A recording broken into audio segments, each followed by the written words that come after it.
Deep in the horror Appalachian Mountains, I watched what looked like a deer rise onto two legs and stare directly at us.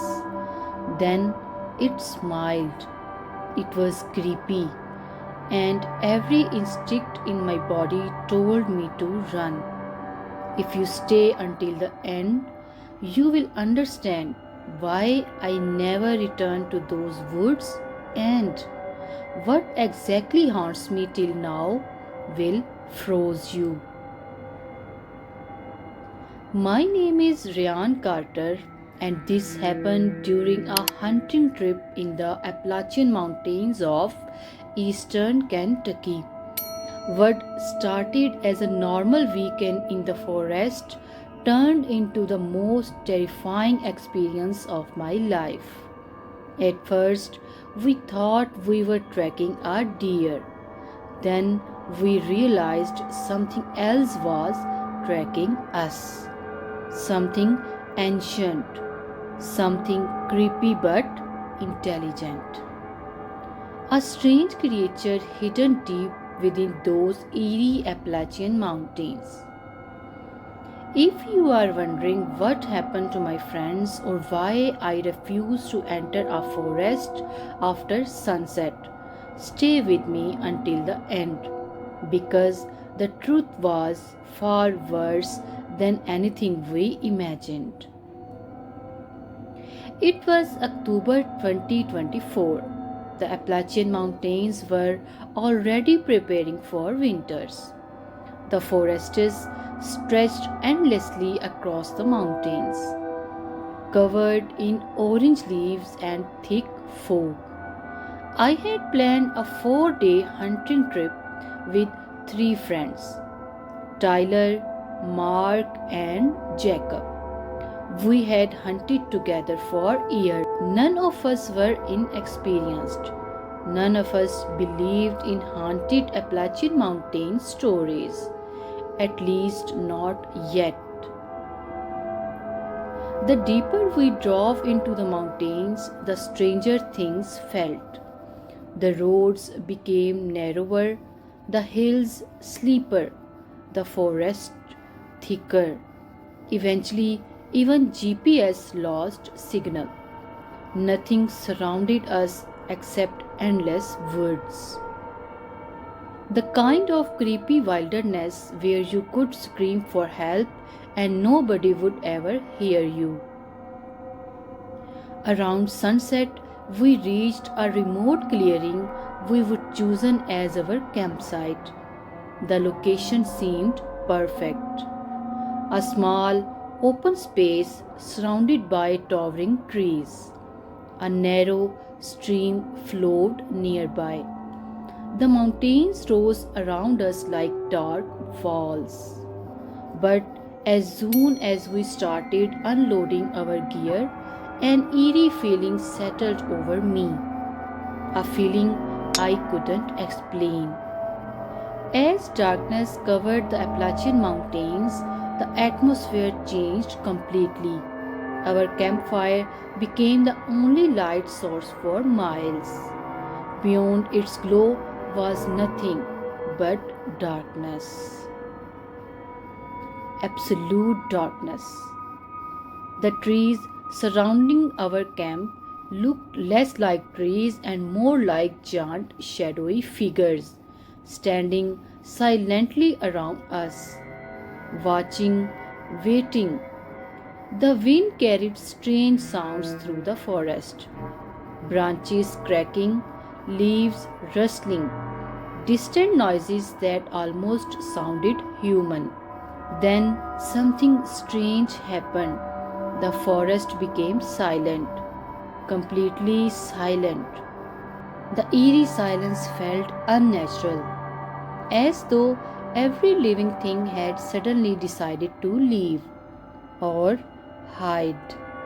Nobody said it out loud, but we were all uncomfortable.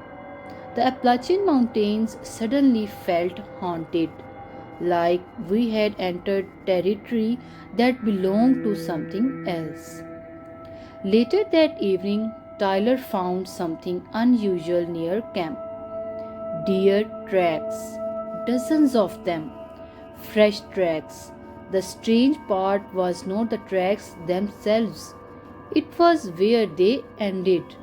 Every single trail suddenly stopped, as if the deer had vanished into thin air. Where do they go? Jacob asked. Nobody had an answer. Before going to bed, I attached a motion activated hunting camera to a nearby tree. I figured we might capture deer activity overnight. At the time, it seemed like a normal decision. Later, I would wish I would never done it.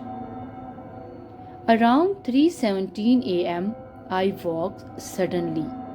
Something felt wrong. The camp was quiet, too quiet. Then I heard it. Footsteps. Slow footsteps circling our tents. Crunch, crunch, crunch. At first, I assumed it was a deer. Then the footsteps stopped, right outside my tent. I could hear breathing, heavy, mixed with scary human-like breathing, much higher off the ground than any deer should be. I held my breath. The fear in my chest grew stronger. Then the footsteps moved away, slowly disappearing into the darkness. I didn't sleep again that night. The next morning, I checked the hunting camera, and that's when everything changed. The footage showed a large deer entering the clearing at 3:17 a.m. At first, everything looked normal.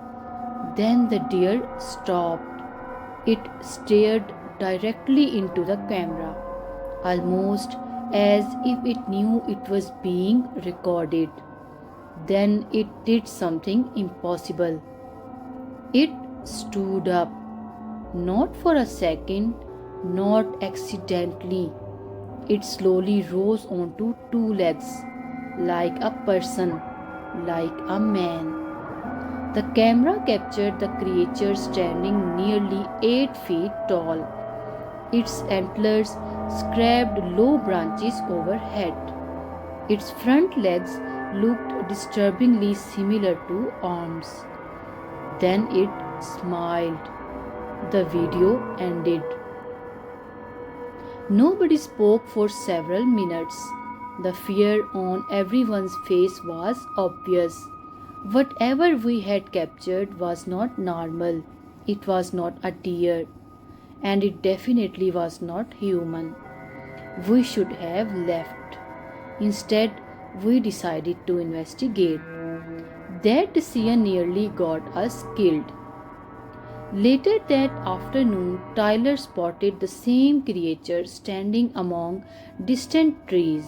The moment Tyler raised his rifle, the creature disappeared. Not by running, not by hiding. It simply stepped behind a tree and vanished. The eerie feeling in the Appalachian Mountains grew stronger as sunset approached.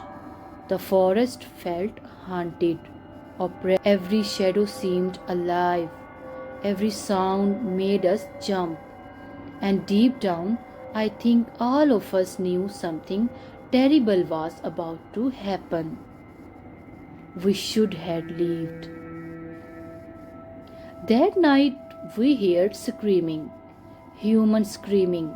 It was Mark, or at least it sounded like Mark. The screams echoed through the Appalachian Mountains forest, desperate, terrified, begging for help. We followed the sound through thick woods, across rocky hills, deeper into the darkness. Then we found him, standing between the trees, motionless. "Mark!" Tyler shouted. The figure slowly turned around, and my blood turned to ice. It looked like Mark, but it was not. Its eyes were wrong. Its smile was wrong. Its movements were wrong, like a monster trying to imitate a human without understanding how humans worked. Then the creature opened its mouth and released a horrifying deer call. The sound echoed through the mountains, and suddenly dozens of figures emerged from the darkness, standing deer everywhere, among the trees, behind rocks, along ridges, watching us. Hundreds of glowing eyes stared through the darkness. The haunted Appalachian Mountains no longer felt empty, they felt occupied. The strange creatures had surrounded us, and they were not hunting, they were herding. We ran, the monsters followed, always keeping pace, always watching, never attacking. One by one, my friends disappeared. First Mark, then Jacob, then Tyler. No screams, no struggle, just gone. I was the only one who reached the road, the only one who escaped. Search teams spent weeks looking for my friends. They found nothing. No bodies, no evidence, no explanation. Authorities blamed accidents, wildlife, exposure, anything except the truth. That was 2 years ago. I would never return to the Appalachian Mountains, and I never will. But last month, while driving home late at night, I saw something standing beside the road. A deer. At least I thought it was a deer. Then it smiled. The exact same smile from the camera footage. The same terrifying smile from the haunted Appalachian Mountains. As I drove away, I looked in my rear view mirror. The deer was standing upright on two legs, and beside it stood three human figures: Mark, Jacob, and Tyler, all smiling, all watching, waiting for me to come back. And every night since then, at exactly 3:17 a.m., I hear footsteps outside my house. Slow, heavy, circling, getting closer. Last night, something knocked on my bedroom window. Not with hooves, not with antlers, with fingers. And when I looked outside, I saw antlers disappearing into the darkness.